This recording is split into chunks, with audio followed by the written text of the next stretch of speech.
देखिए कल हमने कर्म कारक पढ़ा था, ठीक है ना। आज हम पढ़ेंगे करण कारक। हमने दो कारक पढ़ चुके हैं। नंबर फर्स्ट कर्म कारक, सॉरी कर्ता कारक, और नंबर सेकंड कर्म कारक। आज हम करण कारक पढ़ेंगे, नंबर थर्ड।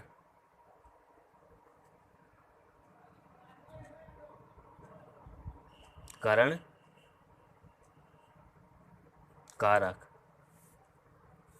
कौन सा कारक पढ़ेंगे हम? करण कारक पढ़ेंगे आज, ठीक है ना। देखिए आज का टॉपिक है हमारा करण कारक। कारक प्रकरण के अंतर्गत हमारा तीसरा कारक है करण कारक। देखिए सबसे पहले हमने कर्ता पढ़ा, उसके बाद हमने कर्म पढ़ा। दोनों के बारे में मैंने डेफिनेशन बताई, उसकी पहचान बताई, उन विभिन्न सूत्रों के बारे में बताया। आज हम करण कारक पढ़ेंगे, ठीक है। सबसे पहले पढ़ने से पहले जो है मेरा यूट्यूब, जिस पे आप यूट्यूब पे देख रहे हो जो ये चैनल, इसको सब्सक्राइब कर दें और इसे शेयर भी कर दें। और जो सब्सक्राइब के आगे जो बेल का आइकन है उसे भी टच टच करके इसे नोटिफिकेशन को ऑन कर दें, ताकि नई वीडियो आपको तुरंत मिल जाए, आप उससे अपडेटेड रहें, ठीक है ना स्टूडेंट्स। देखिए आज का हमारा टॉपिक है करण कारक। देखिए इसका फर्स्ट सूत्र हम पढ़ते हैं सबसे पहले, जो इसकी डेफिनेशन भी है कि करण कारक वास्तव में होता क्या है, ठीक है। तो कर्ण कारक के लिए सूत्र प्रयोग होता है साधक तमम करणम। साधक तमम करणम। साधक तमम करणम। देखिए साधक तमम, एक तो साधक और एक तमम। जैसे कर्म कारक में के अंतर्गत हमने पढ़ा था ईप्सितमम, पढ़ा था ना। तो एक तो ईप्सित और एक ईप्सितमम। ईप्सित यानी चाहना और ईप्सितमम यानी सर्वे अधिक चाहना। उसी तरह साधक और साधक तमम। साधक का अर्थ होता है सहायता लेना या जिसकी सहायता ली जाए, और तमम जिसकी सर्वाधिक सहायता ली जाए, ठीक है। क्लियर कि साधक तमम का अर्थ क्या होता है, यानी कि जिसकी सर्वाधिक सहायता ली जाए वो क्या होता है, साधक तमम। कहने का मतलब जो क्रिया की सिद्धि में जिसकी सर्वाधिक या जिन तत्वों की सर्वाधिक सहायता ली जाती है उसे क्या कहा जाता है, उन तत्वों को ही क्या कहते हैं, हम कर्ण कहते हैं। अर्थात जिन, हम ऐसा सीधे शब्दों में ये कह सकते हैं कि जिन साधनों के बिना क्रिया की निष्पत्ति नहीं हो सकती, वे सभी साधन या वे सभी तत्व करण कहलाते हैं, ठीक है। देखो साधक तमम करणम। साधक तमम का अर्थ हुआ सर्वाधिक, यानी कि इसमें तमप प्रत्यय लग गया तो सर्वाधिक शब्द जुड़ गया, तो साधक का अर्थ होता है सहायक तत्व, यानी कि सर्वाधिक सहायक तत्व। यानी कि क्रिया की सिद्धि में सर्वाधिक सहायक तत्व ही क्या कहलाते हैं, करण कहलाते हैं, ठीक है। देखिए हम इसकी डेफिनेशन ऐसे लिख सकते हैं, क्रिया की सिद्धि में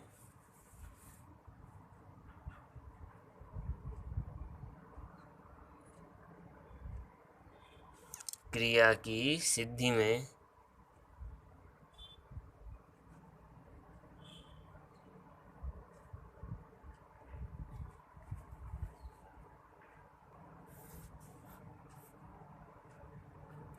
क्रिया की सिद्धि में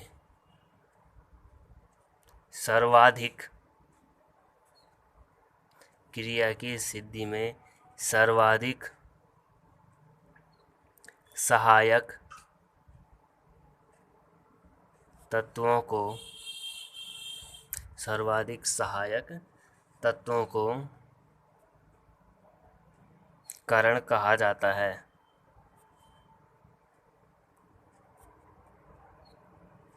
क्रिया की सिद्धि में सर्वाधिक सहायक तत्वों को कारण कहा जाता है। अर्थात देखें, नोट भी, जो मैं यहाँ पर जो चीज़ बोलूँ ना, आप इनको नोट भी करते जाइए नोटबुक में, ठीक है ना। देखिए, क्रिया की सिद्धि में सर्वाधिक सहायक तत्वों को कारण कहा जाता है। अर्थात जिन साधनों के बिना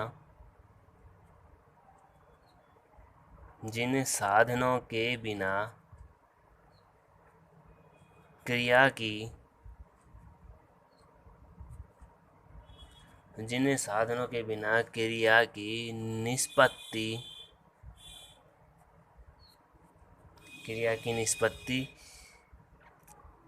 नहीं हो सके क्रिया की निष्पत्ति नहीं हो सके, वे सभी साधन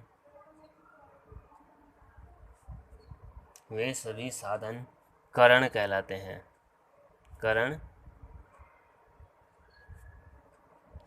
हैं।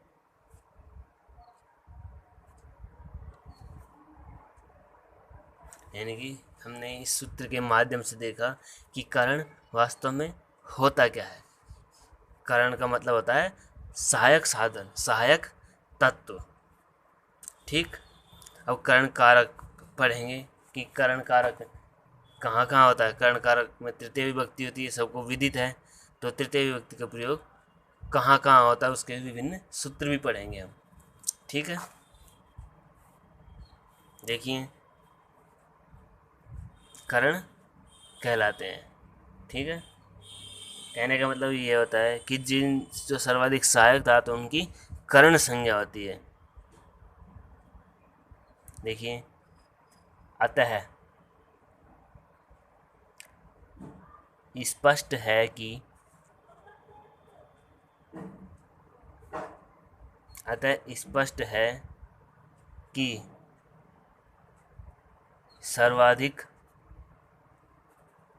सर्वाधिक सहायक तत्व या तत्वों की करण संज्ञा होती है। अतः स्पष्ट है कि सर्वाधिक सहायक तत्वों की करण संज्ञा होती है तथा करण में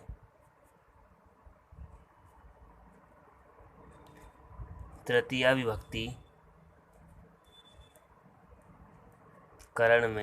विभक्ति का प्रयोग होगा या होता है। करण में तृतीय विभक्ति का प्रयोग होता है, ठीक है। कहने का मतलब इस बात से स्पष्ट है कि जो सर्वाधिक सहायक तत्व होंगे उनकी करण संज्ञा होगी, और जिसकी करण संज्ञा होगी उसमें कौन सी विभक्ति होगी, तृतीय विभक्ति होगी। जैसे एग्जाम्पल देखते हैं।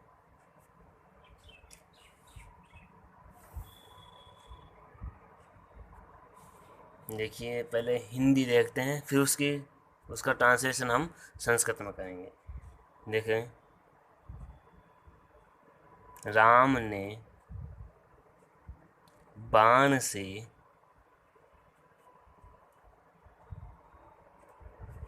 रावण को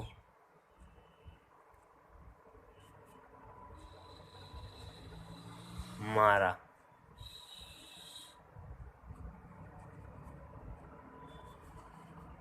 ठीक है, कि राम ने बाण से रावण को मारा। सबसे पहले हम देखते हैं कि क्रिया,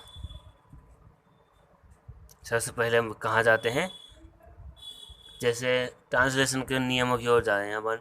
तो सबसे पहले किसकी पहचान करते हैं, लकार की। मारा यानी जो मारने की क्रिया वो कर चुका, तो ये कौन सा हुआ, लंग लकार हुआ। क्लियर यहाँ तक। नंबर सेकंड बात आती है क्रिया कौन सी है, मारना क्रिया हो गई, ठीक है। अब बात करते हैं हम कारक की ही। कारक में कर्ता भी आता है, कर्म भी आता है, करण भी, सभी आ जाते हैं। ठीक है। अब इस क्रिया की सिद्धि में सहायक तत्व कौन कौन से? राम भी सहायक है, कि राम नहीं होता तो फिर रावण को कौन मारता। अब बाण भी है, यदि बाण नहीं होगा तो रावण को किस चीज़ से मारेगा? ठीक है, रावण भी है, यदि रावण ही नहीं होगा तो राम किसको मारेगा? ठीक है, यानी कि ये तीनों ही चीज़ें, ये राम, बाण और रावण, तीनों ही चीज़ें क्रिया की सिद्धि में सहायक हैं। तो ये तीनों क्या है? कारक है। ठीक है ना। अब सबसे पहले हम देखते हैं कर्ता,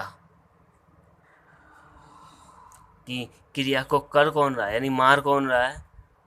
राम मार रहा है। तो ये क्या होगा इसमें? कर्ता। ठीक है। सेकंड है कि किसको मार रहा है? रावण को। तो ये क्या हुआ इसमें? कर्म कारक हुआ। लेकिन किससे मार रहा है, यानी राम रावण को मारने में किसकी सहायता ले रहा है? उसमें साधक तत्व, सहायक तत्व कौन सा है? बाण है। तो ये बाण में क्या हुआ? करण कारक हो। बाण की क्या हुई? करण संज्ञा हुई। इसलिए यहाँ पर कौन सी विभक्ति का प्रयोग हो जाएगा? तृतीय विभक्ति का। ठीक है। देखिए, राम करता है, कर्ता में प्रथमा होती है, तो राम है। बाण में कर्ण लगाना तृतीय विभक्ति है, तो जिस प्रकार राम के रूप में तृतीय वचन में रामेण आता है, तो बाणेन, बाणेन। रावण है, कर्मकारक द्वितीय विभक्ति का करना है, तो रावणम। मारना, मारना क्या, कौन लिए कौन सी धातु आती है? हन। तो लंग लकार में बनाएंगे तो अहन, ये रूप बनता है। या इसकी जगह हम भूतकालिक अर्थ में कत्वतु प्रत्यय भी लगा सकते हैं, तो क्या बन जाता है? हतवान। तो यहाँ पर जो बाणेन है, ये सर्वाधिक सहायक तत्वों में से एक है, कि रावण को किससे मारा है? बाण से मारा। बाण सहायक तत्व हुआ, इसलिए बाण की क्या संज्ञा हुई? कर्ण संज्ञा हुई, उसमें तृतीय विभक्ति हो गई। ठीक है। जैसे सेकंड उदाहरण देखते हैं।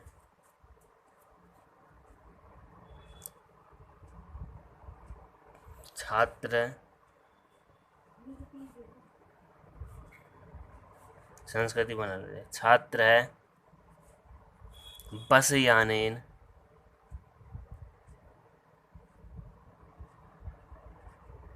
बस यानेन विद्यालयम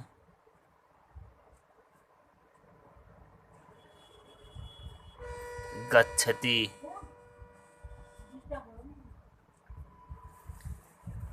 ठीक है, यानी कि छात्र बस यान से,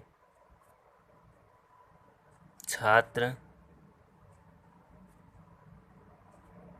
बस यान से विद्यालय जाता है, विद्यालय जाता है। ठीक है, यानी कि छात्र विद्यालय जाता है, लेकिन जाने में किसकी सहायता ले रहा है? सर्वाधिक सहायक साधन कौन सा है उसका? बसयान। बसयान है, तो बसयान में कौन सी विभक्ति का प्रयोग हो जाएगा? तृतीय विभक्ति का हो जाएगा। जिस प्रकार यहाँ बाणेन बना, उसी तरह यहाँ बसयानेन बन जाएगा। ठीक है। जैसे कोई नेक्स्ट उदाहरण देखते हैं। लता हस्तेन, लता हस्तेन पत्रम लिखती।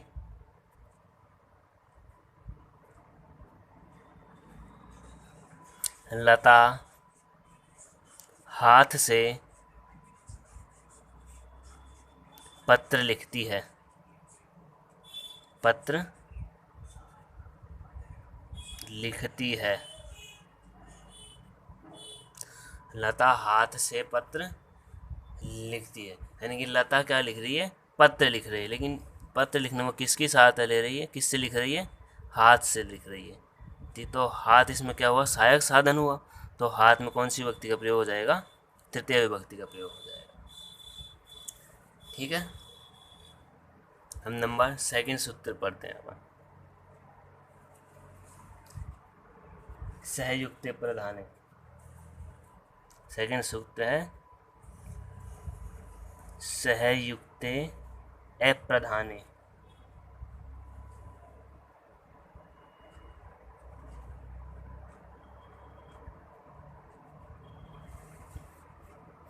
ये उपपद के अंतर्गत आती है, इसमें कुछ निश्चित पद होते हैं। कहने का मतलब सहयुक्ते, सहयुक्त होने पर,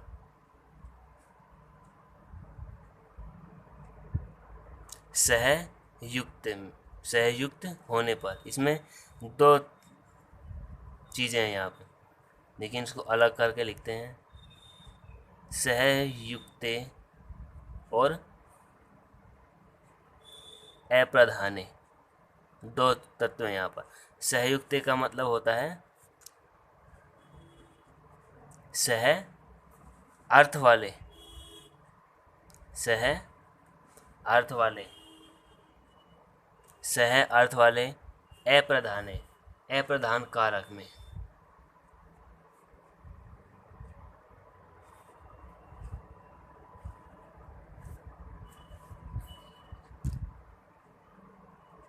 अप्रधान कारक में, यानी कि सह अर्थ वाले अप्रधान कारक में क्या तृतीय विभक्ति होती है। ठीक है, देखिए इसका अर्थ लिखते हैं। सह अर्थ वाले, सह अर्थ वाले अव्ययों, सह अर्थ वाले कौन कौन से अव्यय होते हैं? सह, साकम, समम, सार्धम, सह, साकम, समम, सार्धम, 17 युगपत। ये 6 अव्यय होते हैं। सह, साकम, समम, सार्धम, 17 और युगपत, यानी कि इनके साथ या इनके योग में, योग में जो अप्रधान कारक होता है उसमें तृतीय विभक्ति होती है। तृतीया विभक्ति होती है। ठीक है, यानी कि सह अर्थ वाले अवयवों के योग में जो अप्रधान कारक होता है उसमें तृतीय विभक्ति होती है। अब यहाँ एक शब्द आया है कि अप्रधान कारक। अप्रधान कारक का मतलब क्या होता है? देखिए यहाँ अप्रधान कारक से तात्पर्य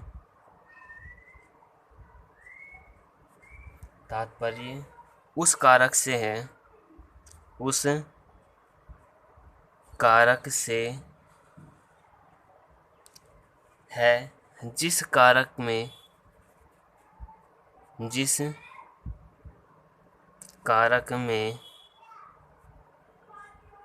के साथ एक शब्द है, के साथ शब्द, ध्यान रखना, के साथ शब्द जुड़ा हो।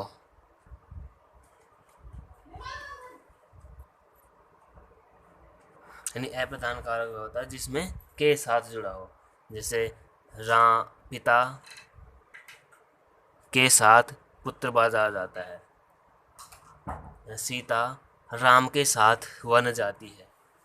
इस प्रकार जो के साथ शब्द वाले वाक्य होते हैं ना, तो जो के साथ शब्द जिस कारक में जुड़ा होता है वो अप्रधान कारक होता है। ठीक है, और उस अप्रधान कारक में ही तृतीय विभक्ति होती है। कहने का मतलब जिस शब्द के साथ ये के साथ शब्द जुड़ा हुआ होगा उस शब्द में तृतीय विभक्ति का प्रयोग होगा। ठीक है ना। जैसे एक एग्जाम्पल बताता हूँ मैं आपको।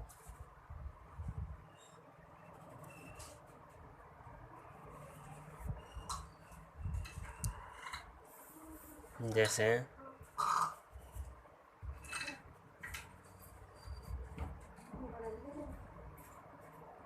पिता पुत्र के साथ जाता है, जाता है। देखिए पिता पुत्र के साथ जाता है, यानी जो पिता है वो जाता है। किसके साथ, यानी जो ये के साथ शब्द किस में जुड़ा हुआ है, पुत्र में जुड़ा है, पुत्र के साथ जुड़ा हुआ है। ठीक है ना। तो इस पुत्र में कौन सी विभक्ति का प्रयोग होगा, तृतीय विभक्ति का प्रयोग होगा। ठीक है ना। जैसे पिता पुत्र में तृतीय विभक्ति का प्रयोग करेंगे तो जिस प्रकार रामेण उसी प्रकार पुत्रेण। अब के साथ के लिए कौन सा अव्यय लगाएंगे, कोई सा लगाओ, सह साकम समम सार्धम, इसमें कोई सा भी एक लगा दो। तुम सह लगा देते। पुत्रेण सह गजाना को गच्छति, पिता पुत्रेण सह गच्छति। तो किसके साथ जा रहा है, पिता पुत्र के साथ जा रहा है, तो पुत्र में तृतीय विभक्ति का प्रयोग हो गया। ठीक है ना। जिस शब्द के साथ के साथ शब्द जुड़ा होगा वहाँ क्या हो जाएगा, तृतीय विभक्ति का प्रयोग होगा। जैसे संस्कृत में देखें तो जो शब्द सह साकम समम सार्धम सत्रयुगपद इनसे पहले मिले वहाँ हमेशा तृतीय विभक्ति ही आएगी। जैसे पिता पुत्रेण सह आ गया तो सह से पहले वाला शब्द पुत्र है तो पुत्र में तृतीय विभक्ति का प्रयोग हो गया। ठीक है। इसी तरह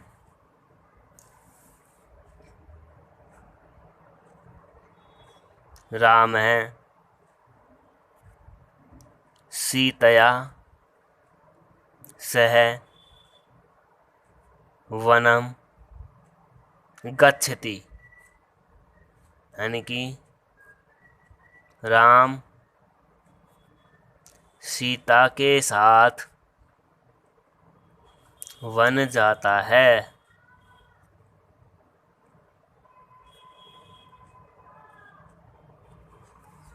तो इसमें सह किसके साथ जा रहा है, सीता के साथ जा रहा है, तो सीता में तृतीय विभक्ति का प्रयोग हो गया। ठीक है, क्लियर। तो अगला उदाहरण देखते हैं।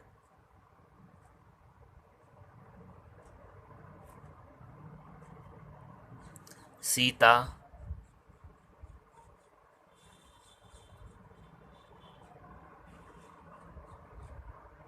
या फिर हम ऐसे लें जैसे अध्यापक है,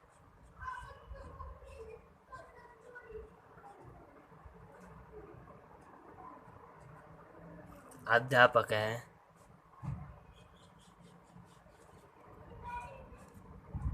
छात्रई सह लगा दो या साकम समम सार्धम कोई सा भी लगा दो, एक ही बात है, अर्थ के साथ इन सब का। ठीक है ना। छात्रई साकम विद्यालयम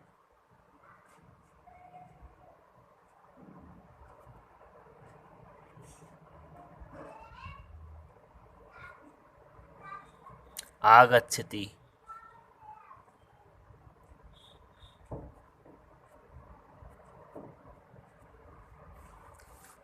इसका हिंदी लिख देता हूँ मैं यहाँ पर।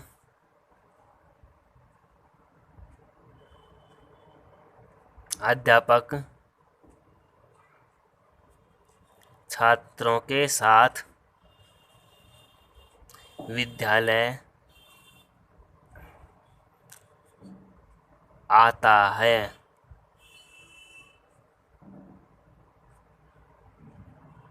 यहाँ ये ध्यान रखना कि छात्र बहुवचन तो यहाँ आगच्छन्ति क्यों नहीं आया।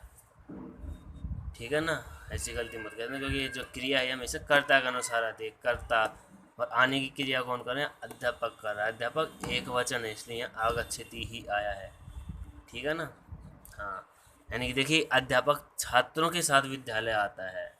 किन के साथ आ रहा है? अध्यापक छात्रों के साथ आ रहा है ना। तो छात्र में क्या हो गई? तृतीय विभक्ति का प्रयोग हो गया यहाँ पे। और छात्रों के साथ छात्र से बहुवचन में तो छात्र, जिस प्रकार रामेण रामाभ्याम रामई आता है बहुवचन में, तो इसी तरह छात्र ही आ गया। ठीक है ना। तो कहने का अर्थ ये हुआ कि सह, साकम, समम, सार्धम, सत्तर और युगपत, इन शब्दों के साथ या इन अवयवों के साथ हमेशा तृतीय विभक्ति का ही प्रयोग होता है। ठीक है। नेक्स्ट है, देखिए इसको नोट कर लीजिए पहले।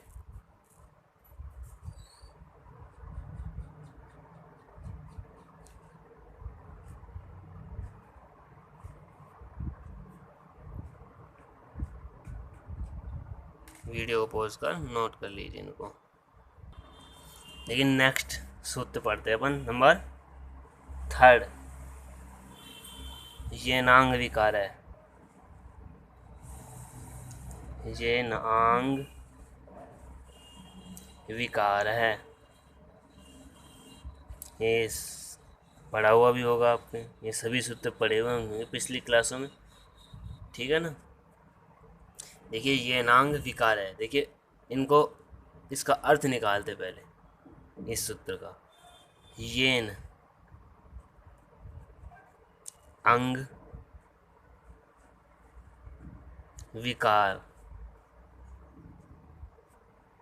येन का मतलब होता है जिस अंग, अंग में विकार यानी कि विकृति। कहने का मतलब जिस अंग में विकार हो या विकार दिखाया जाए, उस अंग में तृतीय विभक्ति होती है। ठीक है। देखिए इसका अर्थ यहाँ लिखते हैं, जिस अंग में विकार या विकृति हो, उस अंग में या उस अंग की करण संज्ञा होती है। करण संज्ञा होती है तथा करण में तृतीया विभक्ति होती है। करण में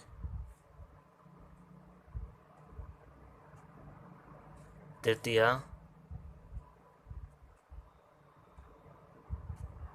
विभक्ति होती है।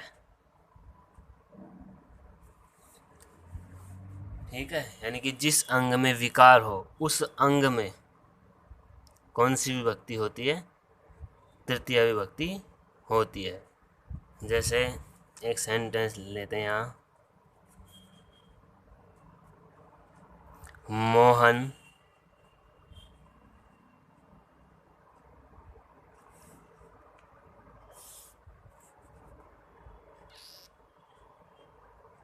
मोहन मुख से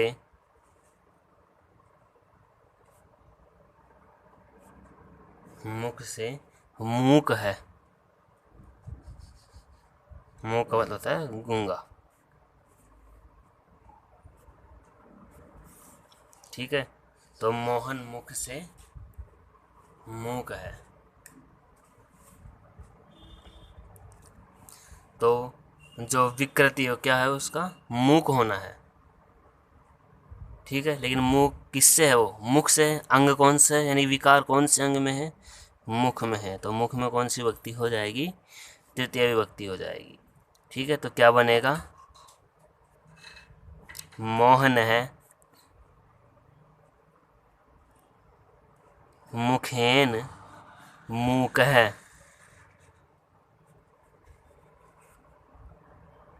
अस्थि। अस्थि लगाओ तो भी ठीक है और न लगाओ तो भी ठीक है, दोनों ही सही है, ठीक है ना।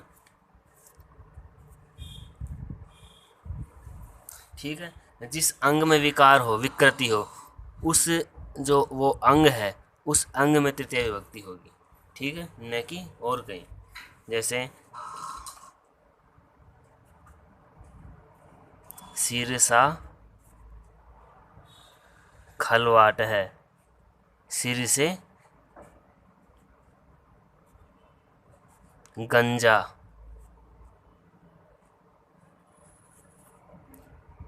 पृष्ठेन कुब्ज है। ये शब्द लिख रहा हूँ, इनको लर्न करना, ठीक है ना। जो हम भी चीज़ में पढ़ा तो इनको एक बार रिपीट किया करो आप, इनको नोट किए हुए को, ठीक है। पृष्ठेन कुब्जे, पीठ से कुबड़ा या कुब्ज, ठीक, कुबड़ा ही लिख लो, ठीक है। शरीरेण, शरीरेण वामनः,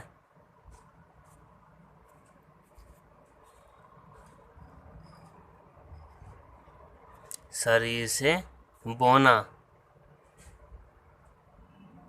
जो कद में छोटा होता है ना। हस्ताभ्याम,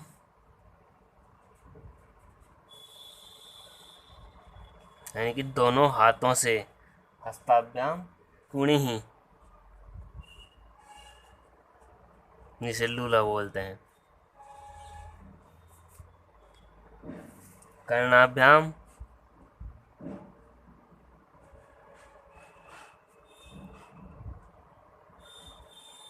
बधिर, कानों से बहरा।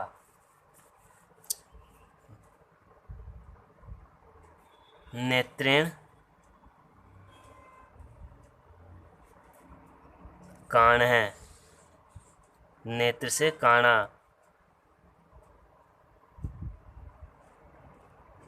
नेत्राभ्याम अंध है, आँखों से अंधा।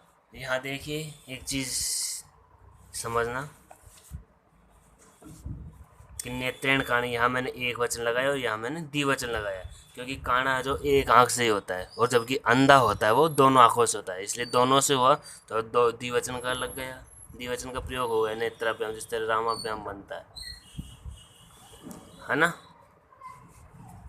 ठीक है ना। इनको नोट कर लीजिए आप। कल हम नेक्स्ट सूत्र पढ़ेंगे। यहाँ तक हम समझ में आ गया कि जो आज हमने कर्ण कारक पढ़ा, एक बार रिपीट कर देता हूँ आज मैं आपको। देखिए